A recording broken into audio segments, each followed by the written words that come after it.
निकटतम शुभ दिन किंतु ए देवी जे शक्ति स्वरूपिणी विष्णु पर्वाहरे एहांकर प्रतिष्ठा हेबो किपरि ना हेउ पछे विष्णु पर्वाह आ अपेक्षा करि हेबो नाही।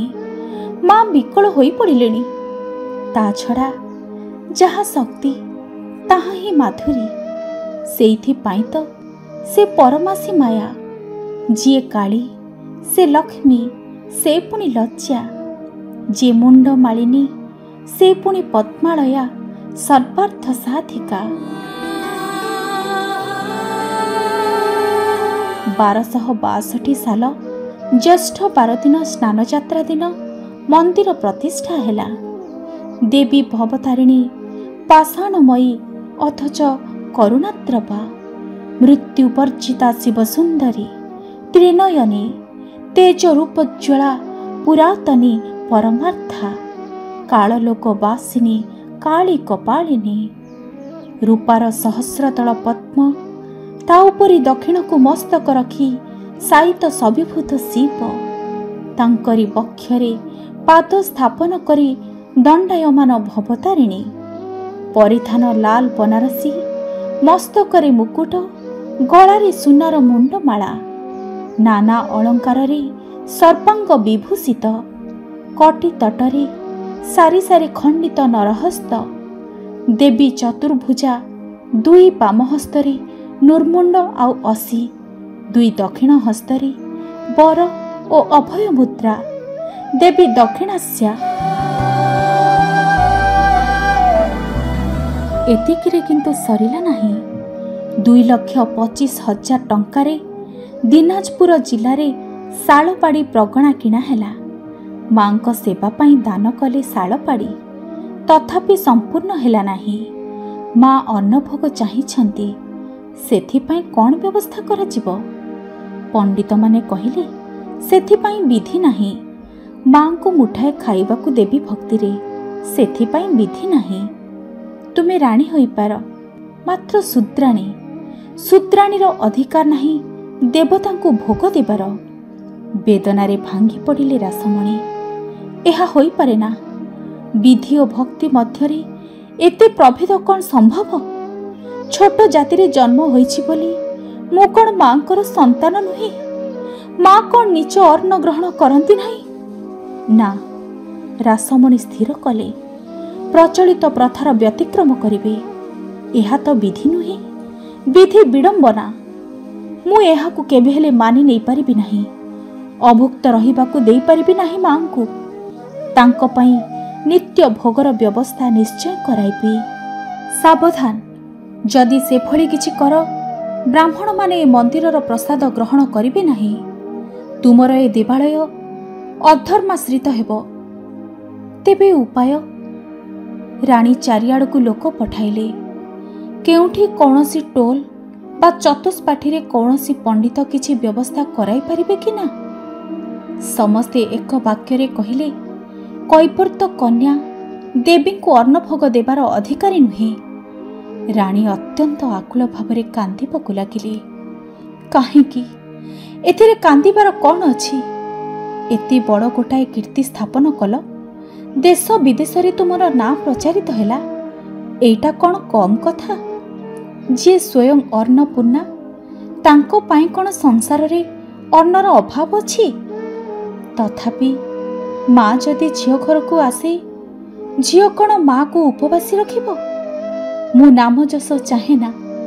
मु चाहे भक्ति मु चाहे संतोष। माँ को अन्न भोग दे न पारिले मोर संतोष काहे? पुणी बसी कांदिबाकु लागिले रासमणी। हठात दिने विधान आसी पहुँचला रामकुमारंको टोलरू।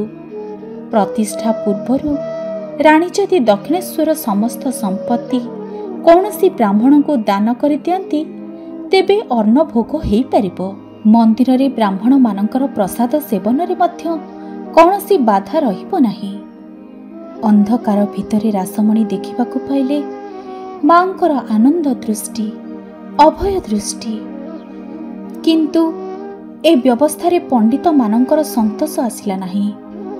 तथापि उपाय नाही। स्वयं रामकुमार भट्टाचार्य ए व्यवस्था देइछंती। ଏହାକୁ ଖଣ୍ଡନ କରିବ କିଏ? କାହାରି ଆଉ ସାଧ୍ୟ ନାହିଁ ଏହା ଉପରେ ବିତର୍କ କରିବାକୁ। ରାସମଣି ସ୍ଥିର କଲେ ତାଙ୍କ କୁଳଗୁରୁଙ୍କ ନାମରେ ମନ୍ଦିର ପ୍ରତିଷ୍ଠା କରିବେ। କିନ୍ତୁ ପୂଜକ ପୁରୋହିତ କିଏ ହେବ? ଗୁରୁ ବଂଶର କେହି ପୂଜା ଅର୍ଚ୍ଚନା କରୁ, ରାଣୀ ତାହା ଚାହାନ୍ତି ନାହିଁ। ସେମାନେ ସମସ୍ତେ ଅଶାସ୍ତ୍ରଜ୍ଞ, ଆଚାର ସର୍ବସ୍ୱ। ତେଣୁ ସେମାନଙ୍କୁ ଡାକିବା ପାଇଁ ତାଙ୍କ ମନ ଚାହିଁଲା ନାହିଁ। ତାହେଲେ କାହାକୁ ଡାକିବେ? ଯାହାକୁ ଏଥିପାଇଁ ଡାକନ୍ତି ସେ ମନା କରେ, କହି ପଠାଏ ପୂଜା ତ ଦୂରର କଥା, ଯେଉଁ ଦେବତାଙ୍କୁ ଶୂଦ୍ରାଣୀ ପ୍ରତିଷ୍ଠିତ କରିବ ତା ପାଦ ପାଖରେ ମୁଣ୍ଡ ସୁଦ୍ଧା ନୁଆଇବି ନାହିଁ, ମୁଁ ବ୍ରାତ୍ୟ ହୋଇପାରିବି ନାହିଁ। ଅବଶେଷରେ ରାଣୀ ରାମକୁମାରଙ୍କୁ ହିଁ ପତ୍ର ଲେଖି ନିବେଦନ କଲେ ତାଙ୍କୁ ଏ ସଙ୍କଟରୁ ଉଦ୍ଧାର କରିବା ପାଇଁ। ରାମକୁମାର ଉତ୍ତର ଦେଲେ, ପୂଜକ ଅଭାବରୁ ମନ୍ଦିର ପ୍ରତିଷ୍ଠା ହୋଇପାରୁନାହିଁ। ଉତ୍ତମ, ମୁଁ ନିଜେ ପୂଜକ ହେବି। ମନ୍ଦିର ପ୍ରତିଷ୍ଠା ହେଲା। ପ୍ରତିଷ୍ଠା ଦିନ ଗଦାଧର ଆସିଛି କାଳୀ ମନ୍ଦିରକୁ। ବିରାଟ ଉତ୍ସବ, ଯାତ୍ରା, କାଳୀ କୀର୍ତ୍ତନ, ଭାଗବତ ପାଠ, ରାମାୟଣ ପାଠ, କେତେ ରକମ ଆୟୋଜନ। କେତେ ଆଡ଼ୁ କେତେ ଲୋକ ଆସୁଛନ୍ତି ଯାଉଛନ୍ତି, ହିସାବ ନାହିଁ। ସଦାବ୍ରତ ଅନ୍ନଛତ୍ର ଖୋଲା ହୋଇଛି। ଆହୁତ ଅନାହୁତର ବିଚାର ନାହିଁ। କେବଳ ଦିୟତାଂ ଭୁଜ୍ୟତାଂ, ଦିଅ ଖାଅ ନିଅ ଧର। ଚାଲିଛି ଚର୍ବ୍ୟ ଚୋଷ୍ୟ ଲେହ୍ୟ ପେହର ଆବାରିତ ଉପଭୋଗ।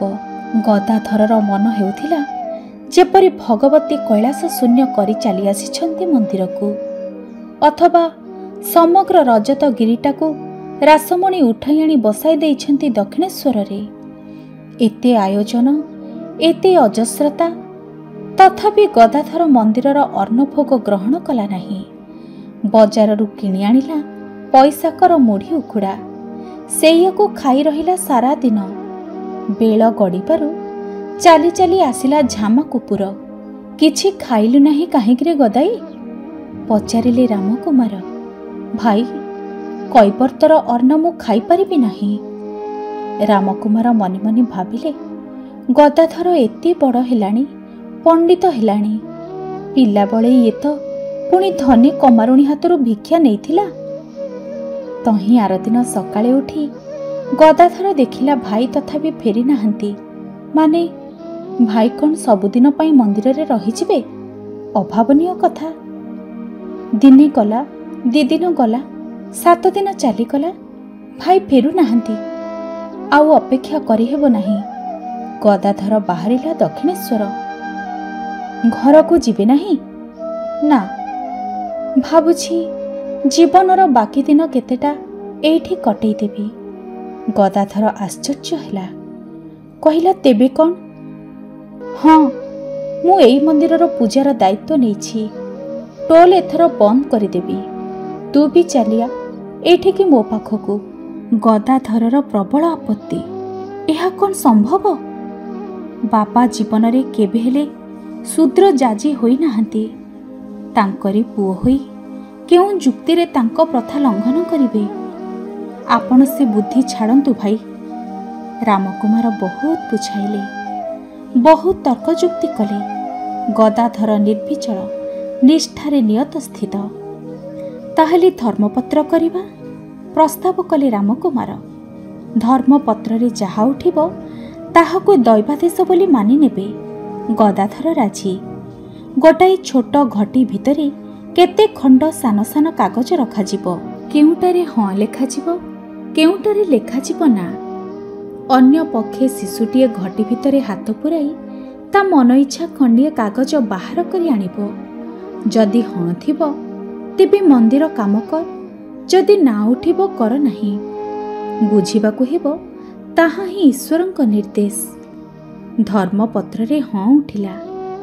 ଅର୍ଥାତ୍ ରାମକୁମାର ଯେଉଁଭଳି ପୂଜକ କାମ କରୁଛନ୍ତି କରନ୍ତୁ। ଗଦାଧର ଏବେ କ'ଣ କରିବ? ଝାମା କୁପୁରର ଟୋଲ୍ ବନ୍ଦ ହେଇଗଲା। ସେ ଏବେ ରହିବ କେଉଁଠି, ଖାଇବ କ'ଣ? ରାମକୁମାର ପଚାରିଲେ, ମନ୍ଦିରର ପ୍ରସାଦ ଖାଇବୁ ନାହିଁ? ନା। କାହିଁକି? ଗଙ୍ଗା ଜଳରେ ଅନ୍ନ ପ୍ରସ୍ତୁତ ହେଉଛି, ମା'ଙ୍କୁ ନିବେଦନ କରାହେଉଛି, ଖାଇଲେ ଦୋଷ କ'ଣ? ମୁଁ ନିଜ ହାତରେ ରାନ୍ଧି ଖାଇବି।